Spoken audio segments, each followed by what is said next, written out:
good afternoon, boys and girls. Today you guys are going to create your own version of Jason Naylor's artwork that you looked at last week.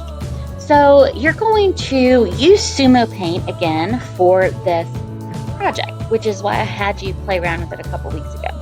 So what you're going to do is you're going to go to sumopaint.com, and you can just ignore that, sumopaint.com, and this page will come up, okay? And so you're going to go to Draw, Try Online,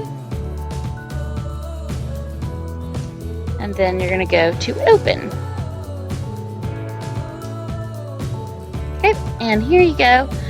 This is going to be your canvas. So the first thing we're going to do is we're going to come over here, and where it says flow, we're going to pull it all the way up to 100. Okay, and then over here where it says diameter, I like to make my brush really big. So this is how big your brush is going to be. So you might want to change this for different things that you decide to do. You can also click here to decide what type of brush you want. So let's see. I think I'm going to do this basic brush right here. Okay. And so the first thing you're going to do is we're going to do our background layer first. So I'm going to undo that. And you're going to think of a color scheme that you would like to use. Why isn't it undo? Did it undo? Control Z. Well, I'll just paint over it. Okay, so you can come over here and you can choose colors you want to do. And I'm just going to go for like a rainbow pattern to start off with. And I'm going to kind of do it on the sides. And I'm going to come in with another color. And this doesn't have to be perfect. Think about how Jason's artwork looked in the background. You can use bright bold colors like he did, or you could choose a different color scheme. So all I'm doing right now is filling up the background area with the basic colors. You want to make sure you get all the way down to the bottom.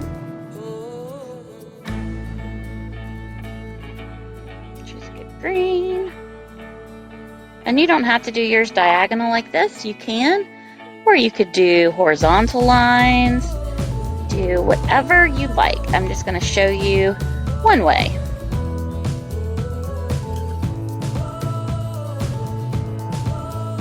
And then I'm going to go to purple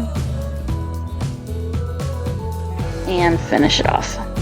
Now, if you remember on Jason Naylor's work, he also had lots of like patterns and designs on there. So what I'm going to do now is I'm going to change the diameter of my brush. So I'm going to come here and make it a little smaller, and I'm going to come change my brush. So for this one, I think I'm going to use just a solid brush. So I'm going to choose this one up here, and I'm going to click off of it, and then I'm going to change my color. And I think I'm gonna try for this color to start off with. And so what you're gonna do is you can create patterns now. So you might do a wavy line. You might do a zigzag line. And this brush already seems a little big, so I'm gonna make it even smaller. So you can choose how big you'd like that. The smaller you do, the more details you'll be able to get. I'm going to do another just wavy line here. And I'm going to choose another color. Ooh, I like that lime green color. And this time I'm going to do dashes.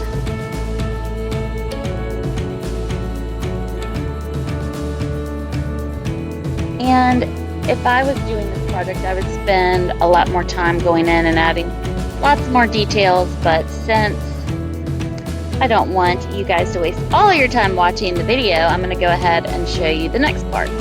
Okay, so once you get finished adding all kinds of designs and patterns on the background, you're going to come over here where it says layer, and if you click, let's see, you can actually come up here and go to add a new layer.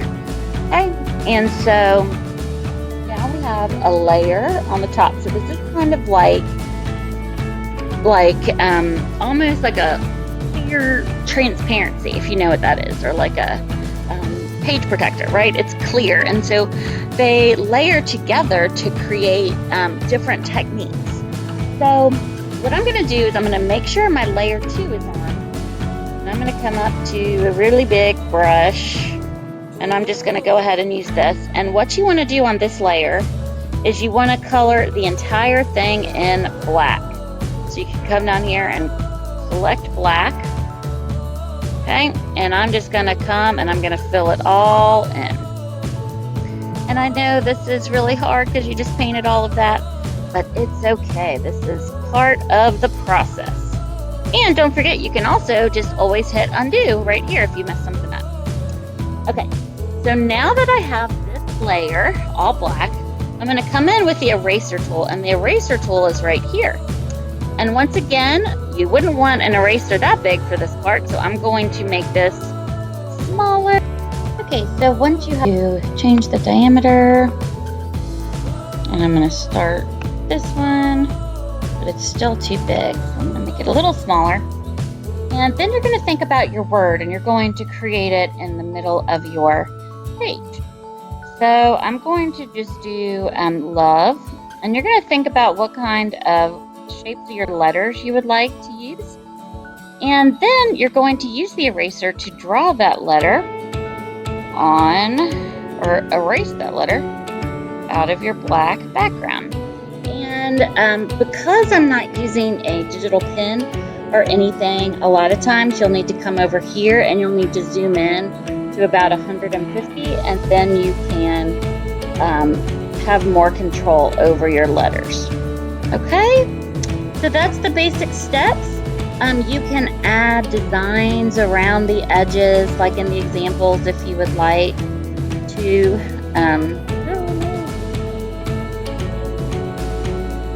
so that's what you're gonna do. Please let me know if you have any questions. Thank you. Bye.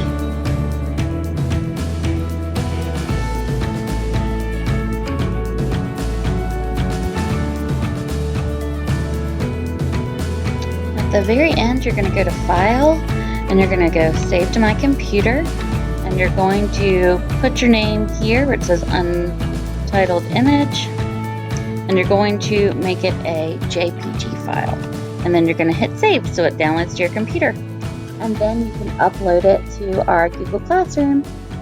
Thanks. Bye.